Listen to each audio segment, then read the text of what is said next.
Hello friends, today I will be reading from the Jesus Storybook Bible. If you want to follow along, the page number is 48. A giant staircase to heaven. Noah and his family lived in the land, and his children had children, and those children had more children, and then those children had even more. Well, you get the picture, until there were lots of people on the earth once more. Now back then, everyone spoke exactly the same language, so you didn't need to learn Swahili or Japanese or anything, because you could say hello to anyone, and they knew what you meant. One day, everyone was talking, and they came up with an idea. Let's build ourselves a beautiful city to live in. It can be our home, and we'll be safe forever and ever. Then they had another idea. And let's build a really tall tower to reach up to heaven.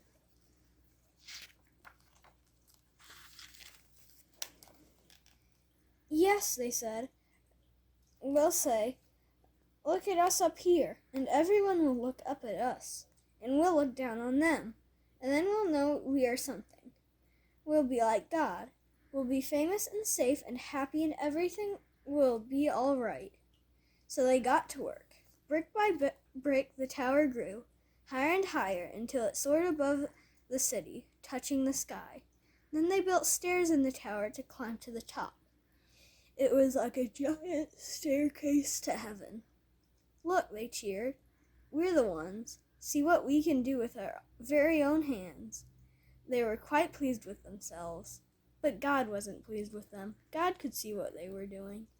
They were trying to live without Him. But God knew that wouldn't make them happy or safe or anything. And if they kept on like this, they would only destroy themselves. And God loved them too much to do that. So He stopped their plans. One morning, they went to work as usual. But everything was different. Their words were all new and funny. You see, God had given each person a completely different language. Suddenly, no one understood what anyone else was saying. Someone would say, "How do you do?" And the other person thought they said, "How ugly are you?" It wasn't funny. You could be saying something nice like, "Such a lovely morning," and get a punch in the nose because they thought you said, "Hush up, you're boring."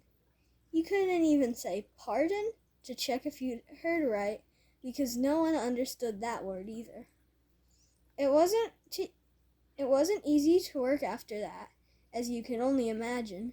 People were always quarreling and fighting, and getting in a dreadful muddle and becoming grumpier and grumpier, until at last they were all too cross to keep on building, and just had to stop. After that, people scattered all over the world, which is how we ended up with so many different languages to this day.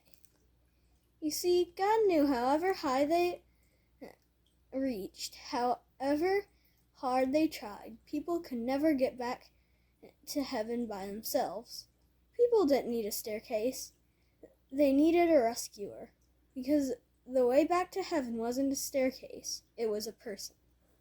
People could never reach up to heaven, so heaven would have to come down to them. And one day it would. Thank you for reading with me today, friends. Before we go, I would like to say a prayer. Dear God, thank you that you are always with us, and please help us to understand that however hard we try, we can't make things happen because you're the one who makes all good things happen. Amen.